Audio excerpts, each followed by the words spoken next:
parce que mes grands-parents étaient revenus chez nous. C'était une chose qu'on ne s'attendait pas du tout. Mais c'était la vieille maison d'autrefois, là où on était, parce que mon grand-père avait bâti cette maison-là, puis il avait défriché. Il arrivait de la baie du Fer, les anciens. Puis ça avait été sacré, en tout cas, dans leur tête, puis dans leur cœur, probablement. Et puis, quand mon oncle Ludger Jutras, mon grand-oncle, le frère de mon grand-père, Ludger Jutras, lui, il restait proche de la fromagerie. C'était voisin. Et il gardait ses parents.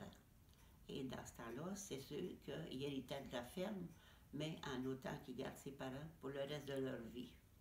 Donc, c'était le contrat, en fait. J'hérite, Oui, c'est ça. mais je m'occupe de vous. C'était la plupart de ça. Mais quand le testament du vieux grand-père disait que l'oncle Ludger devait donner à ses frères, ses sœurs, je ne sais pas ça, mais ses frères, je sais. OK, donc l'oncle... Un montant d'argent. OK, donc... Un montant d'argent que lui n'avait pas. Mais mon grand-père, il ne savait pas lire, mais il savait compter, puis il avait de l'argent. Donc, il a acheté la ferme. Puis après ça, ils sont déménagés là, mais lui a pu remettre l'argent aux autres. Là. Comprends-tu? Après ça, l'oncle en question, le grand-oncle. Pourriez-vous me répéter ça au cas où l'horloge aurait... Parce que des fois, c'est plus fort. Donc, si je comprends bien, vous avez dit votre oncle, Ludger... Mon grand-oncle. Votre grand-oncle, OK. Le frère de mon grand-père. OK. Lui s'occupait de ses parents. De ses parents. Qui, eux, avaient défriché dans ce secteur-là. Okay. Donc, plus proche, vous avez dit de la fromagerie. C'est ça. Puis c'était plus proche du village aussi. OK. Ça pas tellement... La différence n'était pas forte, mais quand même.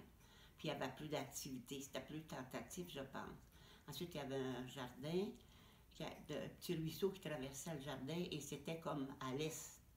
Et c'était tôt le printemps. Okay. C'était un autre, puis il y avait beaucoup d'arbres fruitiers. OK. Ça, c'est sur la ferme de... ferme de Ludger. OK. C'est ça. Parfait. Reste là. Puis là, quand mes parents sont tout le monde est déménagé là, et la maison où je suis née, la maison est restée fermée plusieurs années. C'était destiné à mon père. Mais par contre, quand ils se sont mariés, ils ont passé 1 an, c'est la maison de Ludger. Parce que les réparations n'étaient pas faites. Okay. Mais là, le plus vieux est né là. Mais je pense que mes parents se sont dit, on déménage, puis on fera le ménage au fur et à mesure, puis on sera sur place. Fait que finalement, ils se sont déménagés. Moi, je suis née à la vieille maison. La maison que le grand-père avait bâtie. Oui, la première. Donc, c'était dans les premières, j'imagine, oui. Du coin. Ben, les premières avec d'autres, là. Ouais. Mais c'était dans les premières, c'est sûr et certain. Et puis ensuite, là, ils ont appelé le matin. Mon grand-père appelait souvent, des fois, pour... il y avait un bœuf pour les 2 troupeaux. Puis à un moment donné, il fallait aller le chercher. Il fallait aller le mener, les 2. Et comment vous le transportiez dans le temps, étant donné qu'il n'y avait pas... Vous le tiriez? Avec la petite gaule en arrière, là. Ah non, à pied. À pied, donc avec un anneau pour le tirer, pour qu'il suive? Là, non, même pas. Non, on s'en allait avec. Il y avait quelqu'un, quand on arrivait, quelqu'un pour le faire rentrer dans le cours chez nous. Comme les chevaux, c'était la même chose. À un moment donné, là, les chevaux, c'était plus facile de l'amener comme ça. Fait que c'est comme ça. Il avait appelé le matin, puis il avait dit, c'est moi qui ai pris le message, et tu diras à ton père qu'il arrête, j'ai affaire à lui. J'ai fait le message, parce qu'on était à l'école. Il y avait Marie, puis Raymond, c'est pas sûr, en tout cas. J'avais 12 ans. Marie avait 9 ans. Raymond avait 2 ans. Raymond n'était pas là. Fait que la première nouvelle, ce qu'on a vu pendant la récréation, les charrettes de foin avec le piano, le buffet, des meubles qui s'en allaient du côté de chez nous. Qu'est-ce qui se passe ce matin? Fait qu'on est arrivé pour dîner. J'ai dit à maman, qu'est-ce qui se passe? Elle dit, ton grand-père et ta grand-mère s'en viennent rester avec nous autres. Ben, pour tout de suite, j'étais toute contente. J'ai dit, va faire mon ouvrage. Il va rentrer le bois, là, tu sais, je vis tout de suite le côté pratique.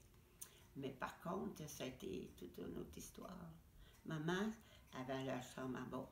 Là, il était obligé, dans l'espace d'un avant-midi, de monter en haut avec tout le stock, puis de laisser la chambre. Il n'était pas question que les grands-pères montent au deuxième. Pas pour des questions de santé, j'imagine? Ben, question de pratique aussi, je pense bien. Là, ils sont installés. Mon grand-père a pris le portefeuille en main et ma grand-mère les manches du chaudron. Fait que ça situe un peu qu'est-ce que mes parents sont devenus dans ça. Ça se faisait de temps en temps, mais on n'avait pas beaucoup entendu parler. Et ça a été comme un régime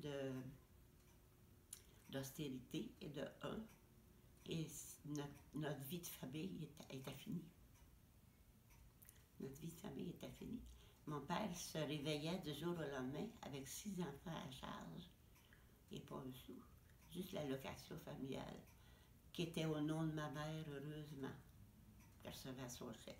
Mais la grand-mère avait poussé le clou jusqu'à demander si vous voulez me remettre l'argent du chèque de l'allocation familiale, je pourrais m'occuper des enfants. Elle a répondu, je pense que je suis encore capable de m'en occuper. Et c'était le seul argent qu'il y avait.